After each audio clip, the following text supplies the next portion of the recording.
Hiya! Welcome into DC On Screen, episode 191. I'm your host, David C. Robertson. This is my co-host, Jason Goss. Hey! Howdy. So things are pretty weird this week. This is a news episode, but a truncated one. We usually... Don't act surprised. We usually record on Monday, but we're recording on Saturday so we can enjoy the 4th of July with our loved ones. Or that's what Jason's going to be doing anyway. I'll be binge eating Burger King mac and Cheetos and watching TV. So Yeah. not even on either, just a blank screen. Yeah. What am I doing with my Don't life? actually have cable. Just Right, I don't. stare at the screen. So after the news today, though, we're going to record another episode for you guys. A review of Batman v Superman Dawn of Justice, the Ultimate Edition. It won't be a really long review. We already pretty much did that. So should be about 20-30 minutes. We just wanted to discuss some of the changes and how we felt about it. Then a third thing, a huge thing. We're recording our epic crossover with Suicide Squad cast. We're doing our review of Batman and Robin. I think it was 120 people voted on this on Twitter a couple months ago. Part 1 will wind up on the Suicide Squad cast. Part 2 will wind up on this feed. We'll have a link for you on dconscreen.com. Don't worry. Sure. Or you should just go over and just subscribe to Suicide Squad cast. Just do that. Wouldn't hurt you though. I am not sure when those are dropping, but they're most likely going to be midweek. So anyway, I'll jump into some news here. And before I get to movie news, we've talked about this before, but on a podcast, Wiseman of Young Justice was talking about how we could get this stuff back, how we can get season 3. Yeah. He went into a little more, he's talked about it before, but he went into a little more detail. He said the big thing was that the budget for the show was paid for by money we received from Mattel in exchange for the toy license. When the toy line for Young Justice failed, the money from Mattel stopped coming in, and there was no money to make the show. It's just that simple. Right. What can we do for the show in a different, or what can we do to pay for the show in a different way? The answer is to demonstrate to Warner Brothers that there are alternative ways to pay for the show. First is the hashtag keep binging YJ, and that's about Netflix. It's a marathon, not a sprint. Every view counts. Let's see. If you have Netflix, he says, if you have Netflix already, this is a really inexpensive way to help the show. You can also buy it and binge watch it on iTunes, or buy the Blu-rays or the DVDs. But you have to buy them new because that's how WB is going to see that money. Yeah.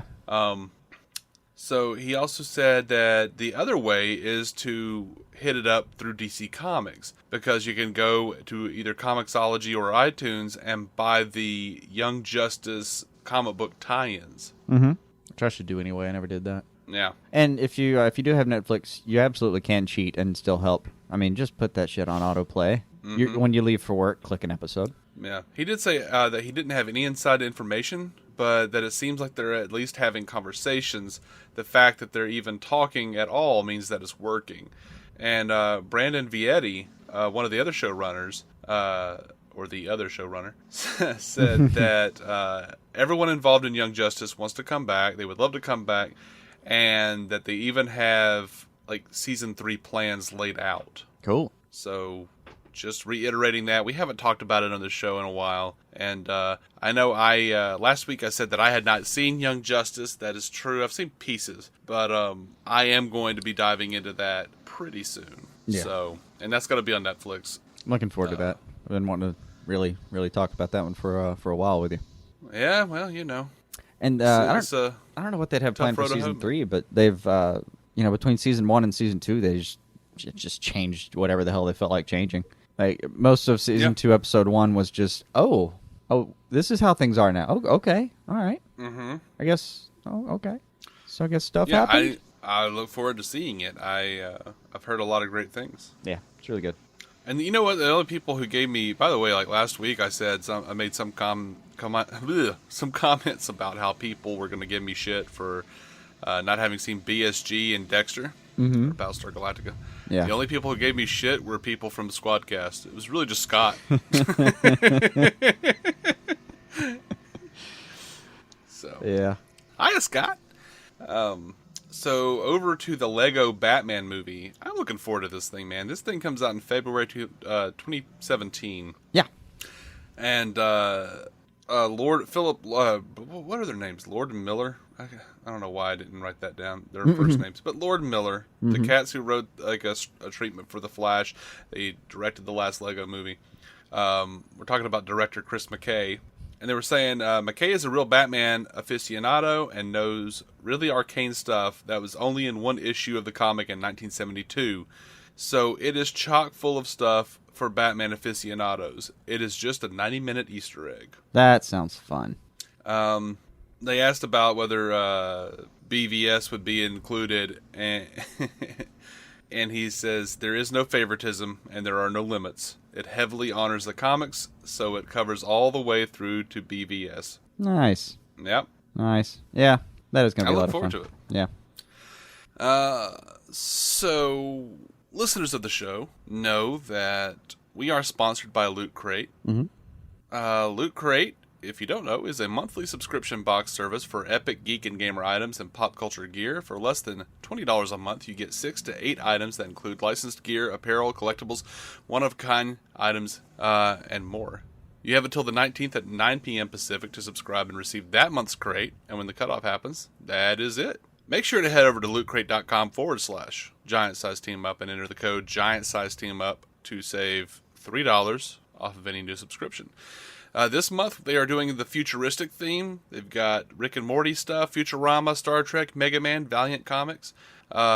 Includes a model, a figure, it's a tee, and a pin. It's a good deal, guys. I dig me some Loot Crate stuff, I do. Yeah. As I said, it's getting harder to find Futurama stuff, so this is grab it while you can, guys. It is, and that's a shame. Isn't it? And, guys, this is Star Trek's 50th anniversary. You gotta get some kind of Star Trek swag this year. The Big 5-0. Anyway, on to some movie news. Suicide Squad. There is a new international poster, and I think it's like the closest we've gotten to seeing what is going on with Jared Leto's teeth.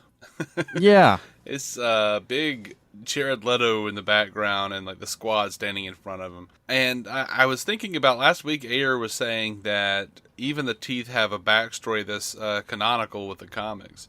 Right. And I couldn't figure it out. Like, I was staring at it and I was going, what is this alluding to? What? Maybe this makes me a bad fan, but what? I don't know.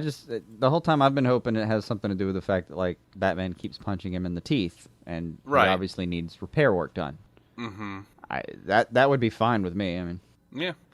I mean, maybe that's what it is. Maybe it'll probably. I don't know. I think they'll do something more fun than that. But you think? Oh, probably. I mean, he said every mark on this guy's body has it's a piece of his history somehow. So yeah. Maybe his smile was just too damn pretty and he had to dirty it up. Who knows? Right. So there are Batman v Superman Dawn of Justice Ultimate Edition featurettes that are floating around now. If you pre-ordered it digitally, you get the special features. I have not seen these. I've not seen I've seen pieces of the featurettes that have popped up online. Yeah. But, and obviously news bits that have come from them, such as several of the news bits that we have today. Right. But there are new pictures of Jared Leto as the Joker. One where he's holding a baseball bat, and there's actually video I'll post too. That's like some of these things. It's like in motion. He's kind of tapping his shoulder with the baseball bat. There's one of him opening a briefcase and looking sarcastically surprised. One of them looking at a phone on his bed. One of them he's talking to Monster T at some point. He's got some very Hamill-esque expressions, which is pretty exciting. Yeah. But he also looks like he's just totally doing his own thing to some degree. Like I just think he's kind of, I don't know, inched over into some Hamill, but it mostly just looks like he's having fun with it, and that's the important part. Yeah, it is. I mean, that won't mean you do a good job, but if you don't have fun with it, you definitely won't do a good job. Right. Now, Suicide Squad, the cast is apparently going to be on Conan, because Conan is going to Comic-Con. Yeah. They're going to be at the Spreckles Theater from July 20th to the 24th. And looks like everybody from Silicon Valley, and I don't know that show, and then also the whole cast of Suicide Squad is going to be on. So they did a similar thing last year at Comic-Con with the entire BVS cast. So love Conan, love me some Suicide Squad, so that works. Mm-hmm.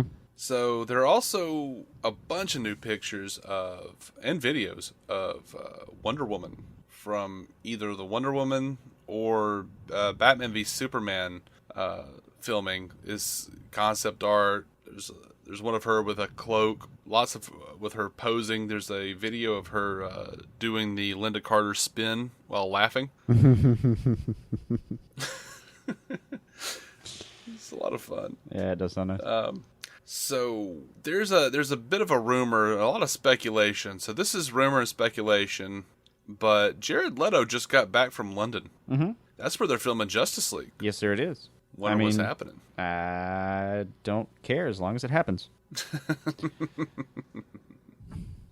So remember when I'm so excited about his Joker right now that I'm already pushing for him to be in Justice League somehow. That's sad, isn't it? Yeah. I don't know what Joker's going to do to help Steppenwolf, but whatever. Yeah. By the way, before we jump over into any other news for Suicide Squad, they've already released a behind the scenes video for the Sucker for Pain video. Yeah. And I wound up listening to, like, last week I was talking about how it wasn't really my thing. Yeah. It kind of is now. I kind of listened to it like 3 more times just to make sure I didn't like it. And I think it's like I think I dig it now. It's in my head, but I think I dig it a lot more because, for the worst reasons, it reminds me of like in the 90s when you just have like I don't know, like the Hit 'em High Space Jam rap thing. Like, like we're just like 5 different rappers get together and just like each has a verse and they all sound a little different. Yeah. But for a movie. And that's kind of what this whole thing feels like. Like both of these videos, I didn't even know they still did videos for movies like this. But whatever. You thought that all left with Kiss from a Rose, didn't you? Yeah. No, my friend. No. Okay. So do you remember, I think it was last week or maybe it was the week before when those J.K. Simmons pictures came out and he was all buff and ridiculous and they were like, he's getting jacked for Justice League. Yeah. Well, someone asked him about it and he said, this is all coincidental. After the second and final time that I got hugely fat in my life, and when I lost that weight 6 or 7 years ago, I pretty much decided that I was going to stay in decent shape for the rest of my life. Yeah. So he's not even doing this for Justice League. He's just doing it because it's him. Right. There you go. That being said, he did have some choice words about how he's going to be playing Gordon. And he says, people of my generation remember Commissioner Gordon as this jolly, ineffectual Santa Claus type. And I think over the years in the comics, there's definitely much more of a badass side to him. One of the things that's interesting to me is investigating hopefully a little bit more of that badass side. You're living in a universe where it's pretty tough to be a badass compared to somebody like Batman. But in the universe of non-superheroes, I like the idea of Commissioner Gordon as a guy that can take care of himself. A guy that's a real partner to Batman. Not just a guy that turns on the bat signal and goes, help, help, Batman. Yeah, he's got the right idea. Remember a few months ago he said he had a lot of research to do, essentially. Absolutely. I mean, pretty much. And, we went through, like, hey, what would you have him read and all that stuff. And, I hope he actually did get to do some of the reading. But, I mean, if he's gotten that far, he's obviously got some idea about it. Because that's one of the cool parts about Gordon done well is, you get the feeling that if he wanted to, if Batman needed him, he could hit the streets with him. Absolutely. I mean, maybe not as fast. May not be able to take out as many guys, but he'd hold his own. I don't know. You remember playing Gordon in Arkham Asylum? Yeah. He was a badass. He did just fine. I kind of wanted to play the whole game with Gordon. Just like, screw Batman. Let's do Gordon. Let's see what happens here. I think he's right there. Like his, the people that age, they remember like Batman 66 is Gordon, and at best they remember maybe like Michael Keaton's, like the actual 1989 film about Gordon, and just ineffectual, putting it very mildly. Look. Commissioner Gordon in the 1989 Batman movie was kind of a badass. Pat Hingle played Commissioner Gordon. He played Commissioner Gordon in all 4 of the 90s Batman movies. By Batman and Robin, he very much was ineffectual. Like Batman Forever, he was ineffectual, even to some degree in Batman Returns. See, I watched Forever and Batman. I watched Forever and Robin recently, and he was adult. He was bad. He was adult. Yeah, in the '89 Batman, he was adult, kind of, but he was a badass. Well, at least you had that. I forgot. It's been so long since I've seen '89. I didn't know he had a backbone at any point.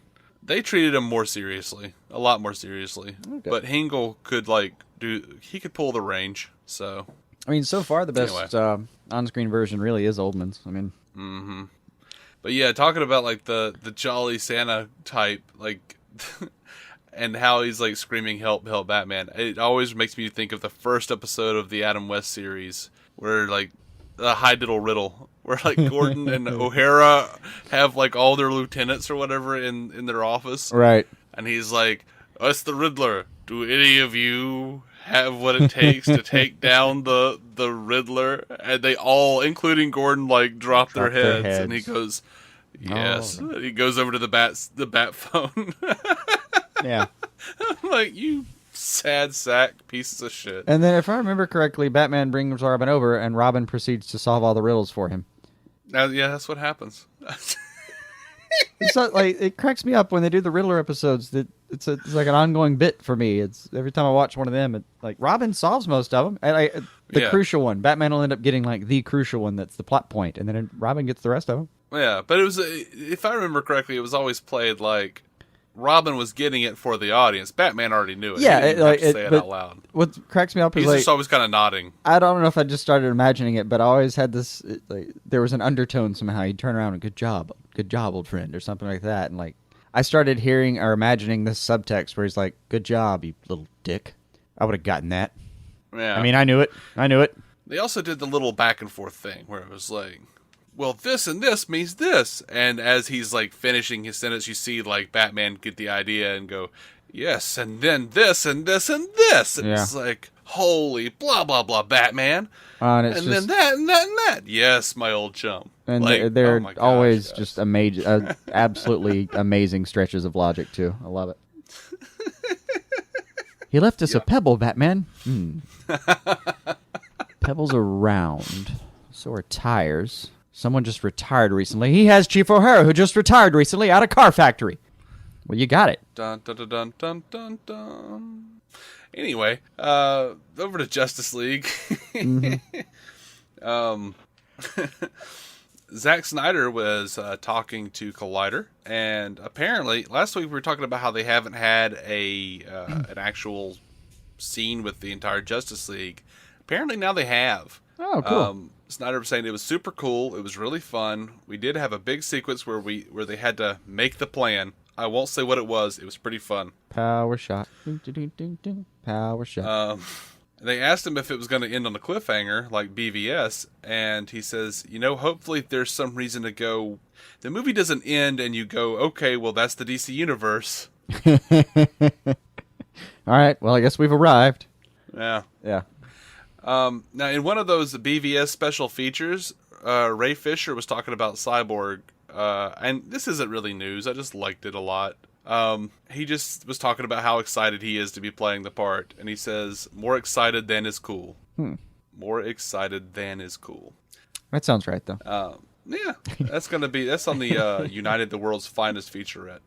I actually like that he's calling himself out on that a little bit. Like, I know I'm supposed to like be humble about this and stuff, but oh my god.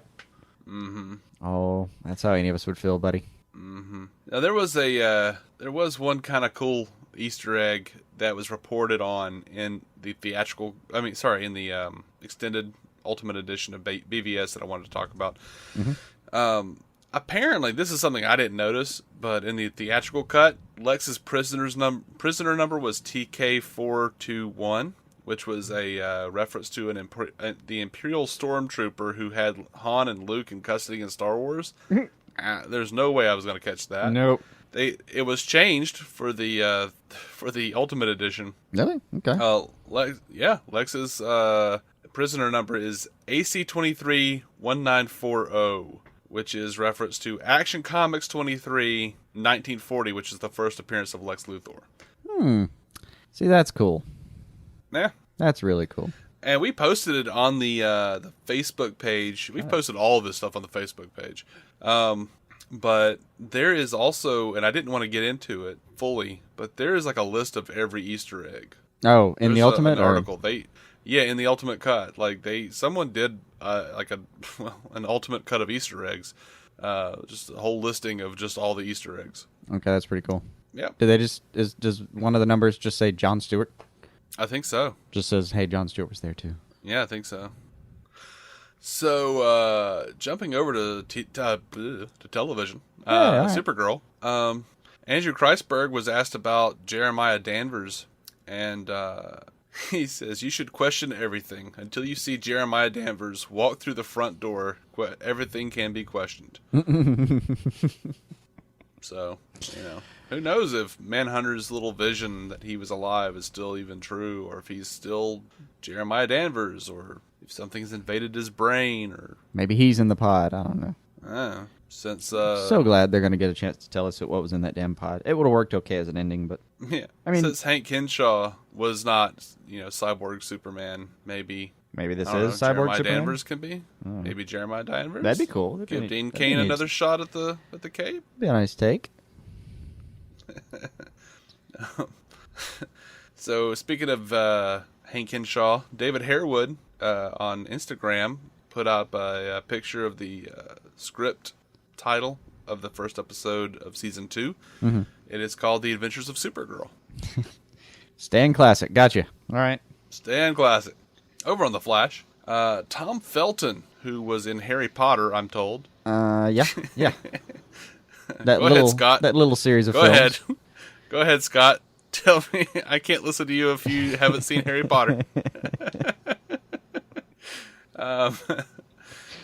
Tom Felton is joining The Flash. He is CSI Julian Dorn. He is not going to be trusting Barry too much. He kind of figures out that Barry's got some secrets going on, apparently. All right.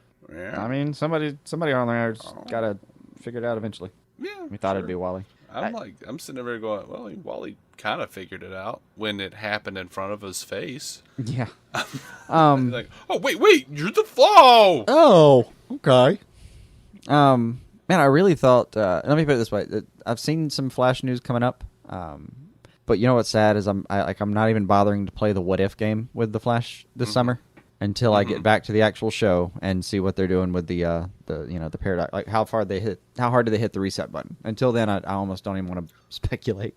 Yeah, I kind of don't. Because what they did in that season is just such. I mean, it's fantastic. I love what they did, but it is so thorough, like in its ability to completely rewrite everything. That I'm just gonna sit back on my laurels and wait. I keep looking back on season 2 with great affection, and then just like you do when you're eating like a boneless wing, and then you find that there is actually like a little piece of bone in it. I'm just sitting there happily chewing away in my affection, and then Geomancer. I'm like, no.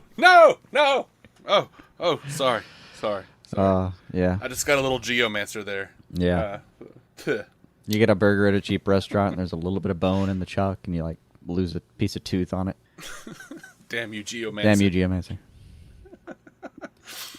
I'm gonna do that every time. Yeah, every time I'm having a good day, and just some little thorn pokes me in the side. I'm fucking Geomancer. With your overacting. Yeah, I mean it's like 4:55. You're about to leave work. You've had a great day. You killed it. You knocked it out of the park, and 5 minutes before something happens, got fucking Geomancered. Just at the last minute. Damn Commodore Decker. Yeah. You know about Commodore Decker? He was a character on Star Trek on one episode, and he actually did the actor. I can't remember his name now for the life of me. I used to know all that stuff by heart over on Star Trek, but he genuinely thought Star Trek was a kids show, so he just overplayed it way more than Shatner ever did. Yeah, on his episode, it made him look subtle. It was just ridiculous. It's a good episode, and he really does come off as insane. He's been driven insane by this gigantic ass thing from another galaxy or something that's like just destroying everything, and his entire ship was destroyed and everything. His crew was dead. Sure. All that plays. So he was just kind of crazy, and it plays like that, thankfully, because he's just overacting like hell. Yeah. And like in later interviews in life, he was just like, I thought it was a kid's show, and then like I kind of went back and watched it and was like, this is actually pretty damn good. I mean, there are parts that are silly because we couldn't do the effects, but I hate my episode. Went back and watched it, and I fucking ruined that thing. He's like, I made it real bad. Right. Yeah, that's your future, Geomancer. Yep.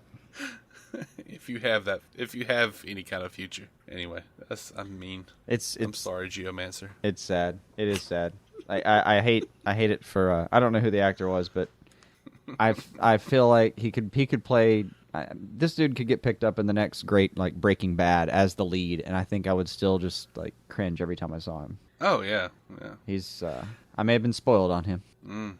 So over on Arrow, Tyler, like they've got a ton of people coming in on this show. Tyler Ritter, son of John Ritter, has been cast.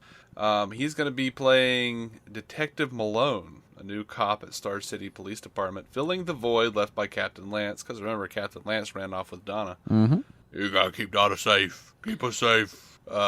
He left unemployed, if I recall. Yeah, probably. Yeah, sounds right. It's so hard to be forced to remember things on Arrow. Yeah. But Tyler Ritter has been on the McCarthys and NCIS, so he'll be fine. And let's see, Echo Kellum's role on Arrow has been talked about. Wendy Miracle was telling what's his name, Osceola from TV Line's Ask Osceola. I want to say his name is Mark. I should really start writing first names down. But she's saying essentially if Felicity is software, then Echo Kellum's Mr. Terrific is hardware.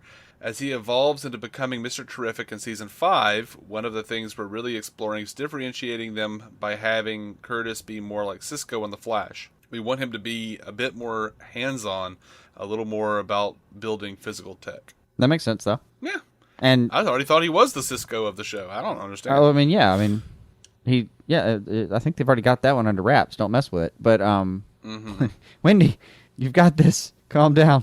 But I really think though the big lead there for me was I didn't know when they were going to do this Mr. Terrific thing, and she just straight up told me like we're doing this in season 5. Yeah. Something else is happening in season 5, and people are flipping out about it. I don't think it's going to amount to anything. What's that? Carly Pope is joining the cast of Arrow as Susan Williams, a journalist from Coast City who comes to Star City looking to make a name for herself by targeting Oliver Queen for a big story. Sure. As one does. But Susan Williams, in the comics, is married to Jim Jordan, the brother of Hal Jordan. So people are kind of be like, holy shit, they're bringing Green Arrow. No, Green Lantern over to Green Arrow. No, I don't think so. Not quite. I mean, it's possible, but you probably won't meet Green Lantern. You'll meet like her brother-in-law. You'll meet Jim. You'll meet Jim Jordan. Yeah. You'll meet. It's like, yeah, you might mention that he has a brother. Yeah. Now the question has come about: will Kevin Smith direct Arrow this year? Which, to be fair, Kevin Smith said he didn't want to direct Arrow; he wanted to write Arrow.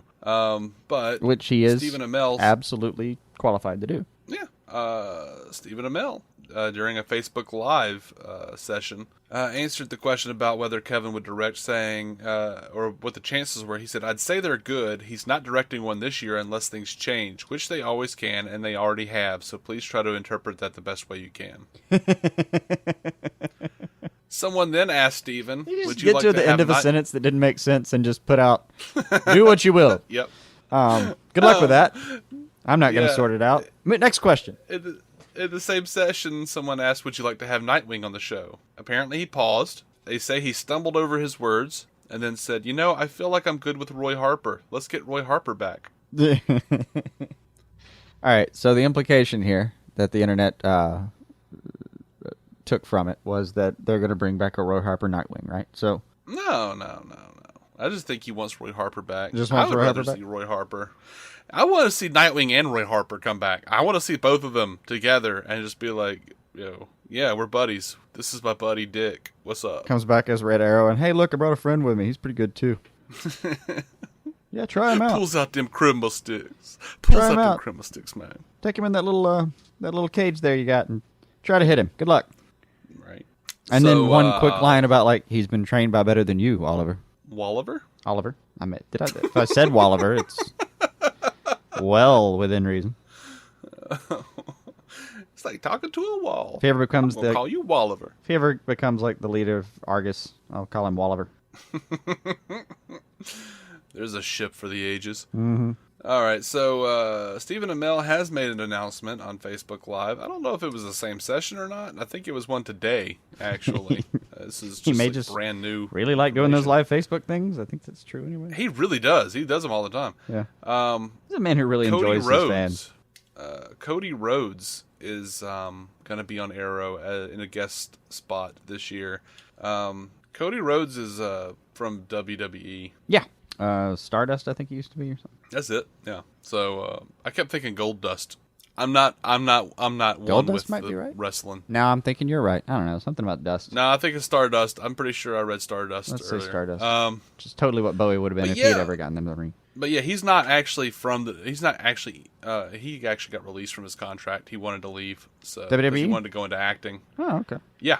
So their rivalry's over, I guess. Yeah. So Amel says, I'm so fired up for this guy. He and I haven't really had much of a chance to talk about it, but we've been friends for a little over a year. I know that Cody has really wanted to get into the acting business. He went to LA, he read for a part, and his deal closed yesterday, and the dude is going to be on Arrow, and I'm so fired up. So yeah. That'll be cool. Yeah. Let the speculation begin.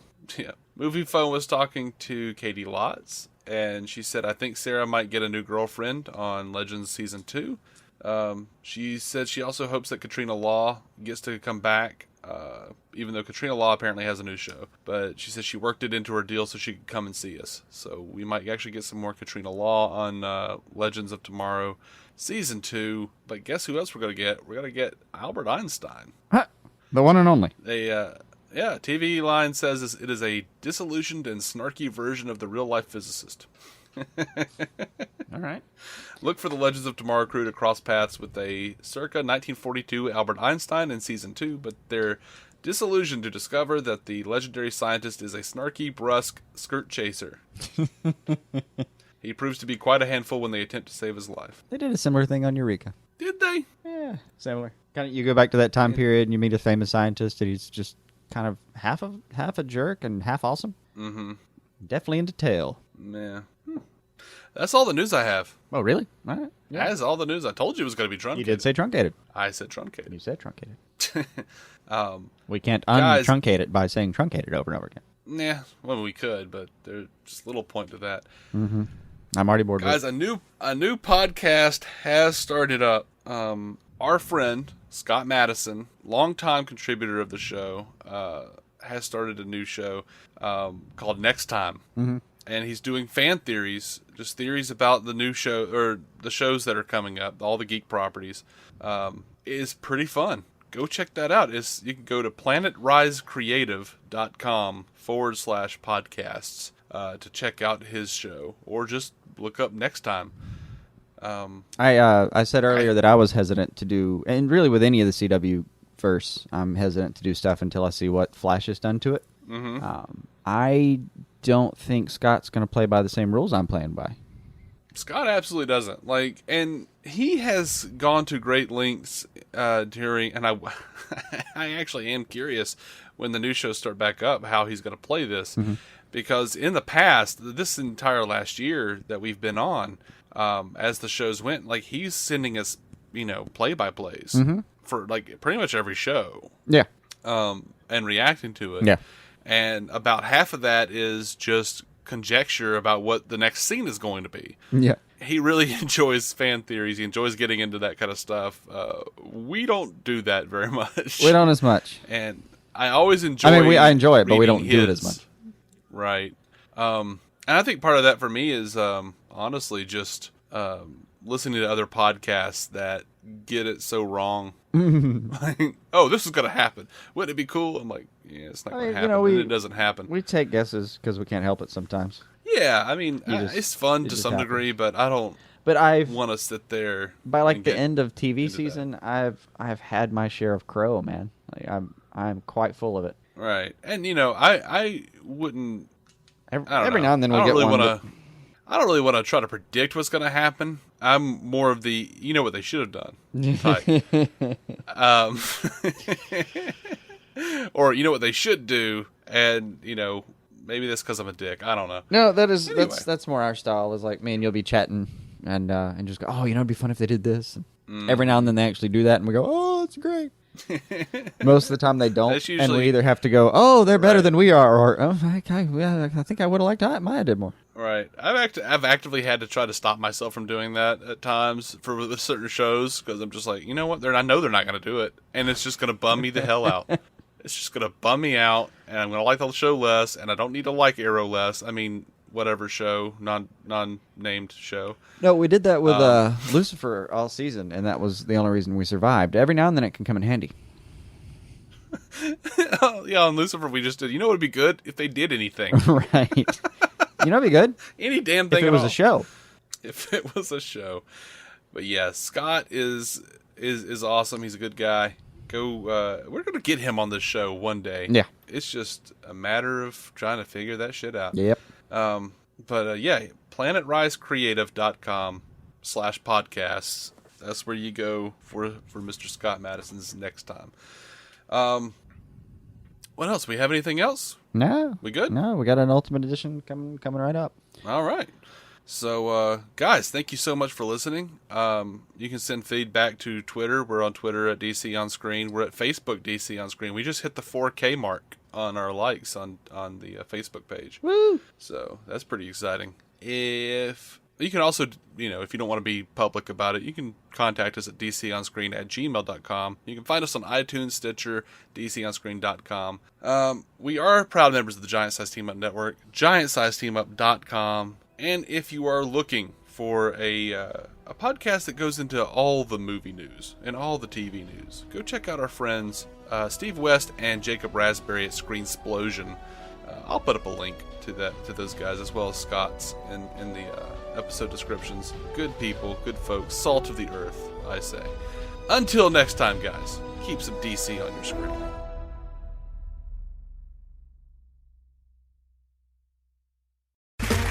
Okay, round two. Name something that's not boring. A laundry? Ooh, a book club. Computer solitaire, huh? Ah, sorry, we were looking for Chumba Casino. That's right, ChumbaCasino.com has over 100 casino-style games. Join today and play for free for your chance to redeem some serious prizes. ChumbaCasino.com. No purchase necessary. Void where prohibited by law. 18+ terms and conditions apply. See website for details.